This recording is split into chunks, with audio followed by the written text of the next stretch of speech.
Assalamualaikum Ananda Ibu semuanya. Alhamdulillah kita bertemu lagi melalui kelas online atau pembelajaran dengan sistem daring ya. Insya Allah Ananda Ibu semuanya masih tetap semangat belajarnya dan mudah-mudahan pandemi ini segera berakhir, kita bisa kembali belajar di sekolah seperti biasanya ya nak ya. Baik, pada hari ini kita juga memasuki kelas online bahasa Indonesia. Silahkan Ananda Ibu membuka buku tema halaman 160. Di sana ada bacaan yang berjudul sepak bola. Mari dengarkan Ibu sambil kalian juga memperhatikan bukunya ya. Beni gemar bermain sepak bola. Satu tim sepak bola biasa terdiri atas 11 orang. Pemain inti dan beberapa pemain cadangan. Sepak bola bertujuan untuk mencetak gol sebanyak-banyaknya dengan menendang bola ke gawang lawan. Sepak bola dimainkan di lapangan rumput yang berbentuk persegi panjang. Hanya penjaga gawang saja yang berhak menyentuh bola dengan tangan di dalam daerah gawangnya. 10 pemain lainnya diizinkan menggunakan seluruh tubuhnya selain tangan. Tim yang mencetak gol paling banyak pada akhir pertandingan adalah pemenangnya. Jika hingga waktu berakhir skornya masih imbang, dapat dilakukan undian, perpanjangan waktu, dan atau adu penalti. Wasit menggunakan peluit untuk memulai permainan, pelanggaran, dan akhir permainan. Ya, demikian bacaannya. Lalu, apakah kalian menemukan kata-kata sulit pada bacaan tadi, nak? Oh iya, Bu. Saya bertemu beberapa kata sulit, Bu. Apa artinya? Nah, ayo kita cari tahu kata sulit apa saja yang terdapat di dalam bacaan. Perhatikan pada bacaan yang paragraf pertama ya nak ya. Di situ ada kata apa yang sulit menurut Ananda Ibu? Nih, ada kata tim. Ayo, siapa yang tahu artinya kata tim? Ini anak-anak yang laki-laki biasanya senang sekali bermain bola.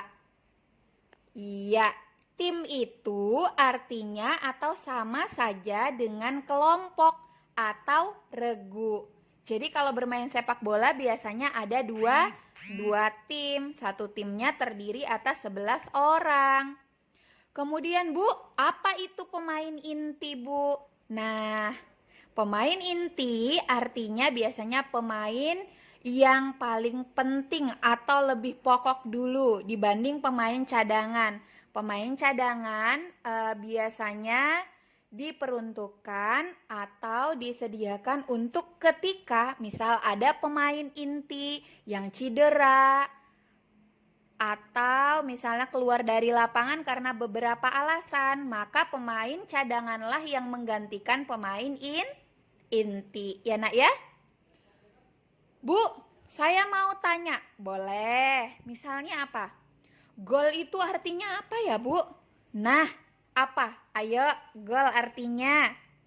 Biasanya gol itu kalau di dalam sepak bola adalah masuknya bola ke gawang, itu gol. Misalnya, tim A memasukkan bola ke gawang tim B. Nah, maka tim A akan mendapatkan 1 skor, ya. Kemudian Bu, gawang itu apa Bu?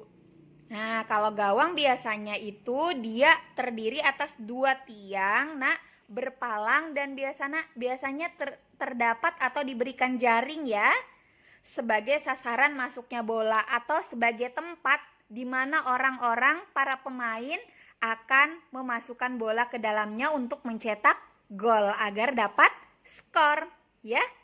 Makin banyak tim yang mencetak gol, maka dia adalah pemenangnya dengan durasi yang ditentukan atau waktu yang sudah ditentukan.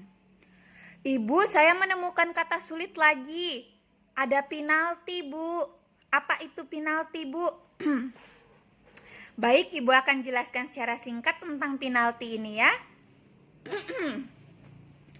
Penalti itu adalah berupa hukuman yang diberikan pada pemain karena pemain melanggar aturan dalam permainan. Entah dia melukai pemain lawan kah, atau dia menyentuh bola dengan tangannya. Nah, tadi di bacaan sudah kita ketahui bahwa yang boleh menyentuh bola dengan tangan adalah wasit saja. 10 orang pemain lainnya dalam satu tim tidak boleh menyentuh bola dengan tangannya. Jika itu dilakukan, salah satu yang diberikan adalah penalti untuk pemain lawannya. Ibaratnya misalnya tim A, salah satu pemainnya memegang bola dengan tangan.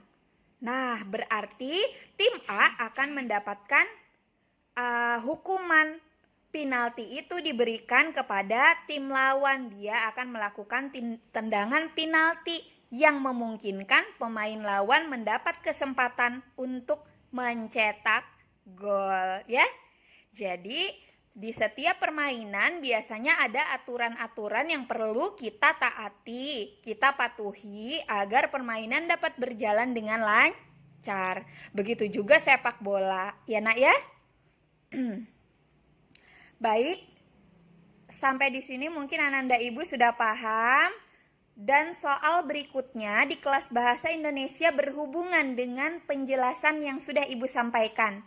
Kalian diminta untuk menuliskan makna atau arti dari kata-kata sulit dalam bacaan. Dan sudah Ibu jelaskan juga ya. Ada di halaman 161.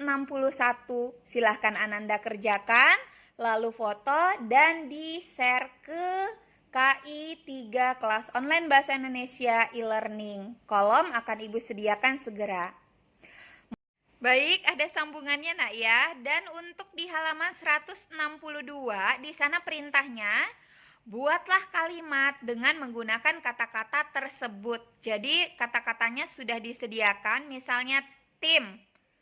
Bagaimana kalimatnya, Bu? Nah, Ibu akan berikan contoh tapi bukan kata yang sudah ada di dalam buku. Misalnya, kata yang disuruh atau diminta di dalam buku untuk dibuat kalimat adalah rajin.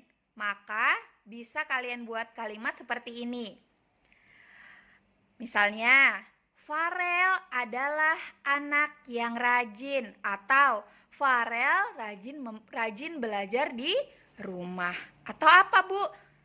Bagaimana buat kalimatnya lagi, Bu? Jadi setiap kata yang diminta harus ada di dalam kalimatnya. Boleh di depan kah? Boleh di tengah atau di akhir kalimat ya. Jika ada yang ingin ditanyakan atau belum paham, boleh langsung japri Ibu. Terima kasih. Assalamualaikum warahmatullahi wabarakatuh.